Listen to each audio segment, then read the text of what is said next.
Assalamualaikum warahmatullahi wabarakatuh. Shalom Om Swastiastu, Namo Buddhaya, salam kebajikan untuk kita semua.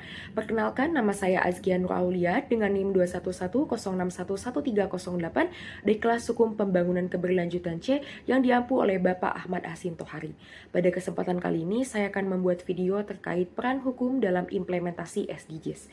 Sebelum masuk kepada implementasi, kita harus tahu terlebih dahulu apa itu SDGs. SDGs merupakan agenda pembangunan dunia yang bertujuan untuk kesejahteraan manusia secara global, di mana di dalamnya terdapat 17 tujuan dengan 169 target yang terukur dan telah disepakati oleh 193 negara anggota termasuk Indonesia. Tujuan pembangunan keberlanjutan mencakup berbagai aspek kehidupan seperti kemiskinan, kesehatan, pendidikan, kesetaraan gender, energi bersih, dan perlindungan lingkungan. Untuk mencapai tujuan tersebut, peraturan perundang-undangan memegang peranan yang sangat penting. Undang-undang berkontribusi dengan menciptakan dan memperkuat kerangka hukum yang mendukung tujuan tersebut. Dengan menciptakan kerangka hukum yang mendukung dan melindungi hak-hak masyarakat, menegakkan hukum dan mendorong inovasi, hukum dapat menjadi alat yang ampuh untuk mencapai pembangunan berkelanjutan. Namun, penting untuk diingat bahwa implementasi SDGs membutuhkan kerjasama yang luas antara pemerintah, sektor swasta, masyarakat sipil, dan lembaga internasional. Masuk kepada implementasi yang pertama, Indonesia dikenal sebagai salah satu paru-paru dunia karena lebih dari 50% wilayah daratannya berupa hutan. Namun, masih banyak terjadi kasus kebakaran hutan. Untuk mengurangi kasus yang terjadi, terdapat penguatan tugas dan fungsi dari polisi hutan sebagai aparat hukum yang berwenang dalam melaksanakan perlindungan dan pengamanan hutan itu sendiri dengan cara membuat peta rencana tata ruang untuk menentukan daerah yang mana diperbolehkan dibakar, sehingga berdampak pada perlindungan hutan yang lebih optimal.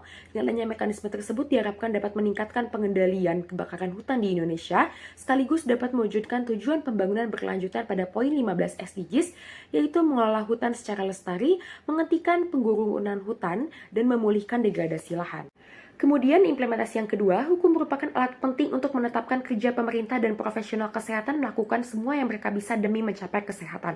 Hal ini berbentuk melindungi hak-hak individu, khususnya hak untuk tidak menghadapi diskriminasi dalam mengakses layanan kesehatan, menilai alat-alat lama dan baru untuk meningkatkan kesehatan, dan memantau tindakan pemerintah.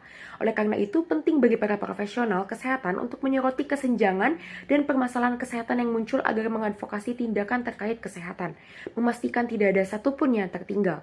Dengan adanya upaya tersebut diharapkan dapat memadai untuk melindungi kesehatan setiap orang di Indonesia, sekaligus dapat mewujudkan tujuan pembangunan keberlanjutan pada poin 3 SDGs, yaitu menjamin kehidupan yang sehat dan meningkatkan kesejahteraan seluruh penduduk semua usia.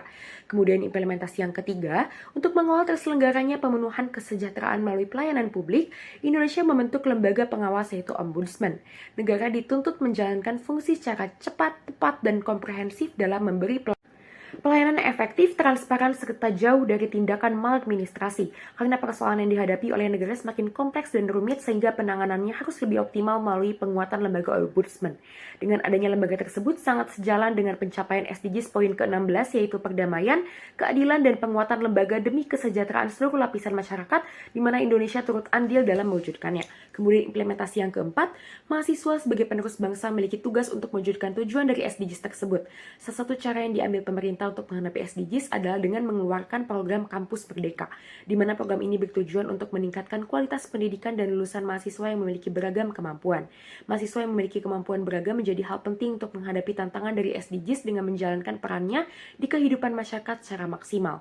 Oleh karena itu, Kampus Merdeka menjadi cara yang tepat untuk meningkatkan kemampuan mahasiswa dalam melaksanakan perannya menghadapi semua tantangan yang ada di SDGs 2030. Meskipun ada tantangan hukum yang besar terhadap implementasi SDGs yang efektif, komunitas hukum global mempunyai posisi unik dalam mewujudkan agenda baru melalui penegakan supremasi hukum. Komunitas ini mencakup para pengacara yang terlibat dalam advokasi, reformasi hukum, penyusunan undang-undang baru, pendidikan hukum, dan dalam memberikan bantuan dan perwakilan hukum. Oleh karena itu, meskipun pencatupan rule of law dalam target 16 bersifat sekunder, tantangan yang ditimbulkan oleh lemahnya hukum internasional dan nasional saat ini, yaitu pemajuan supremasi hukum di tingkat global, merupakan benang merah penting yang mendasari pencapaian tujuan tersebut. Peluncuran panduan hukum untuk mencapai tujuan ini akan mewakili langkah yang sangat signifikan menuju pemanfaatan kekuatan hukum secara positif dalam mewujudkan agenda pembangunan baru.